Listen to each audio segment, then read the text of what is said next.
Haşr сүресі. Рахман. Әрі аса рақымды Алланың атымен бастаймын. Аспан әлемі мен жердегі жаратылыс біткеннің бәрі сен мінсізсің, кемшілік атаулыдан адасың деп Алланы ұлықтайды. Ол азиз, бәрінен үстем әрі ұлы, хаким, әр ісімен әр үкімі көптеген хикметтерге негізделген теңдессіз даналық иесі. Ол сондай құдіреті күшті Алла, кітап иелерінен көпірлікте қасарысқандарды осы дүниеде жазалау һәм ислам орталығынан аластап, қуғын сүргінге ұшырату үшін бірін қалдырмай бір араға жинап, мықтап бекініп алған мекендерінен шығарды. Сендер оларды оңайлықпен шыға қоймас деп ойлаған едіңдер. Олар да бекінген қорғандары өздерін Алланың қаһарынан қорғайды деген ойда болды. Алайда Алла оларға күтпеген жерден келіп жүректеріне үрей салды. Олардың зәре-құты қашқаны соншалық тіпті үй-жайларын өз қолдарымен қирата бастады. Және мүміндердің қиратқанына да ләм-мим дей алмай құр қарады да тұрды. Уа ақыл иелері, бұдан ғибрат алыңдар. Егер Алла олардың талайына жаппай қуғын сүргінге ұшырауды жазбағанда, онда оларды бұл дүниеде қатты жеңіліске ұшыратып дүние мүліктерін олжа қылу сияқты одан да ауыр жазаға ұшыратар еді. Ал ахиретте олар үшін жаһаннам азабы бар. Өйткені олар Аллаға және елшісіне қарсы келді. Кім-де-кім Аллаға және елшісіне қарсы келетін болса, біліп қойыңдар, шүбәсіз Алланың жазасы тым қатты. Уа мүміндер, соғыс жағдайында мәжбүрлікпен жауға тиесілі қандай да бір құрма ағашын кескен болсаңдар да, яки кеспей-ақ өсіп тұрған күйінде қалдырсаңдар да, мұның бәрі Алланың рұқсатымен әрі тура жолдан тайған күнәһарларды жазалау үшін еді. Ал Алланың олардан соғыссыз-ақ алып, Расулына нәсіп еткен олжаға келсек, сендер сол олжа үшін ат та, түйе де терлеткен жоқсыңдар. Алайда Алла елшісіне қалағанын соғыссыз-ақ бағындырады.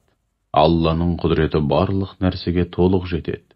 Соғыссыз-ақ алынған елді мекендердің халқына тиесілі дүние мүліктен Алла елшісіне нәсіп еткен олжалары Аллаға, елшісіне, пайғамбардың туған туыстарына, жетімдерге, кедейлерге әрі еліне жете алмай жолда қалған ғаріптерге тән.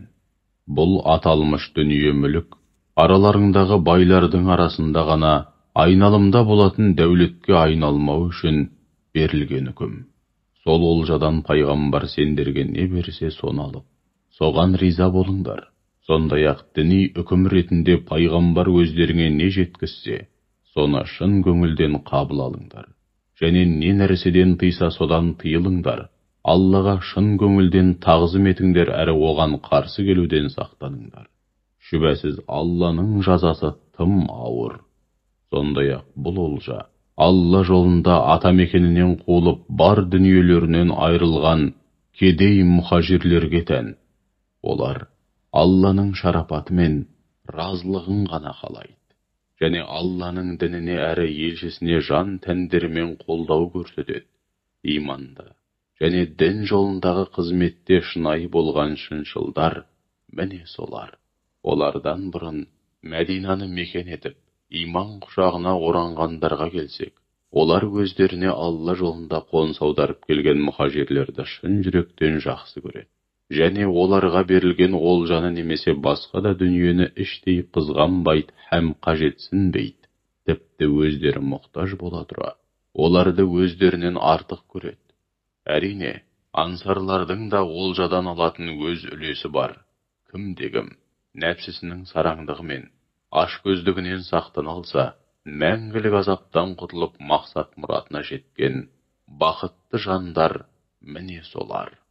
Сол мұхажирлер мен ансарлардан кейін келген һәм солардың ізін қуған мүміндер болса, Аллаға: уа Раббымыз, бізді және бізден бұрын иман келтірген бауырларымызды кешіре көр. Жүрегімізде иман келтірген жандарға деген жек көрушілік, өшпенділік сынды жаман сезімнің оянуына жол бере көрме. Уа Раббымыз, Şübhesiz sen öte mehirbansың. Әсіресе мүмін құлдарыңа сондай жанашыр һәм ерекше мейірімдісің деп дұға етеді. Екіжүзділік танытқандарды көрмейсің бе? Олар кітап иелерінен өздері сияқты күпірлік қылған бауырларына Алла атымен ант етейік. Егер сендер Мәдинадан қуылатын болсаңдар, онда біз де сендермен бірге кетеміз. Сендерге қарсы тұру, зиян келтіру мәселесінде әсте ешкімге бағынбаймыз. Егер сендерге соғыс ашыла қалса, онда сөзсіз сендерге болсамыз деп айтады. Алайда, Алла куә, олар барып тұрған кәззаптар. Өйткені, егер жебірейлер Мәдинадан қуылатын болса, бұл мұнафықтар олармен бірге кетпейді. Сондай-ақ оларға соғыс ашылса, қол ұшын бермейді. Қол ұшын берген күннің өзінде мүміндерге төтеп бере алмай, жондарын беріп тұра қашады. Кейін өздері де опасыздықтар үшін қатаң жазаға ұшырайды. Сонда оларға да ешқандай көмек көрсетілмейді. Анығында олар іштей Алладан гөрі мына сендерден қатты қорқады. Иә, солай. Өйткені олар ақиқатты мүлдем түсінбейтін тобыр. Олар бекінісі берік шаһарларға немесе тас қамалдардың ішіне мықтап бекініп алмайынша, сендерге қарсы тізе қосып ашық соғыспайды. Олардың сендерге қарсы бірлігі мықты болғанымен араларындағы алауыздық пен ұрыс қақтығыстары тым қатты. Оларды сырттай қарағанда жұдырықтай жұмылған ынтымақты қауым деп ойлайсың. Әйтсе де, жүректері, көңілдері бытыраңқы. Иә, солай. Өйткені олар ақылға салып ойланбайтын тобыр. Жебірей тайпасы Надыр ұлдарының жағдайы өздерінен аз ғана уақыт бұрын өз қолдарымен істеген күнәләрінің сазайын тартқан, һәм ақиретте де жан төзгісіз азапқа душар болатын мүшриктер мен мүміндерге опасыздық жасаған Жебірей тайпасы Қайнуқа ұлдарының жағдайы сияқты. Жебірейлерді соғысқа итермелеген мұнафықтардың мысалы тура шайтанға ұқсайды. Шайтан алдымен адам баласын күпірлік қыл деп азғырады. Ол шайтанның сөзіне еріп күпірлік қылғанда, шайтан оған: мен сенен аулақпын. Менің саған мүлдем қатысым жоқ, өйткені мен әлемдердің Раббысы Алладан қорқамын деп ат-тонын ала қашады.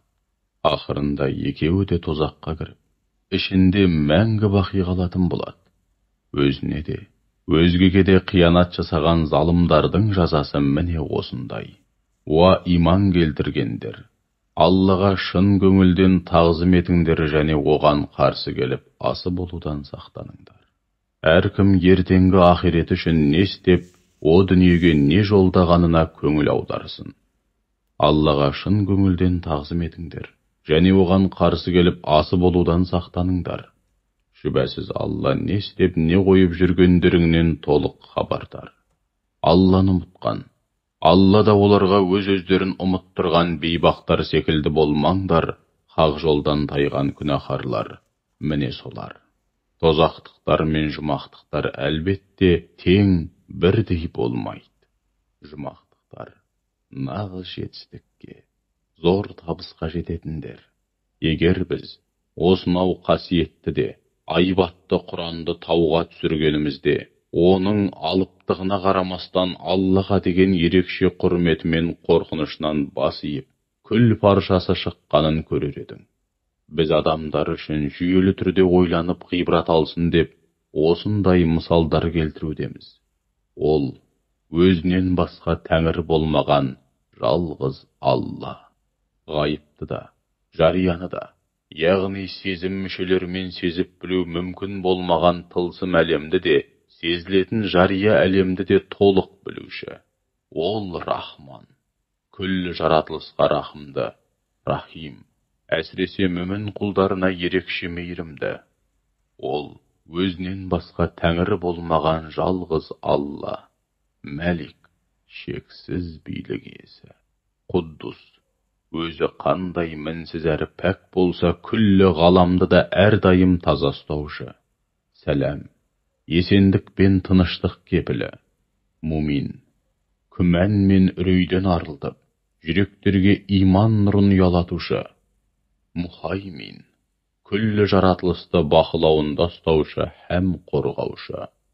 Азиз, ұлылық пен үстемдік иесі, жәббар, күллі болмысты, өзіне бой сұндырушы, зұлымдықты жойып әділдікті орнатушы.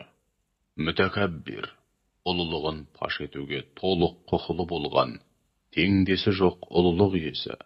Алла олардың, мүшриктердің, өзіне серік етіп қосқандарынан және серік қосуынан мүлдем аулақ.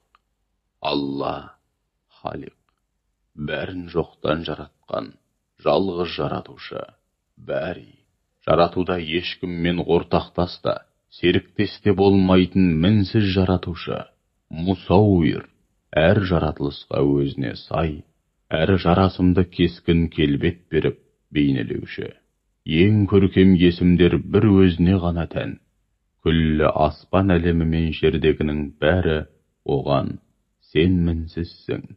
Бар мадақ пен шексіз шүкіршілік һәм ең көркем есімдер мен теңдессіз сипаттар бір өзіңе ғана тән деп үнемі мадақ жаудырады.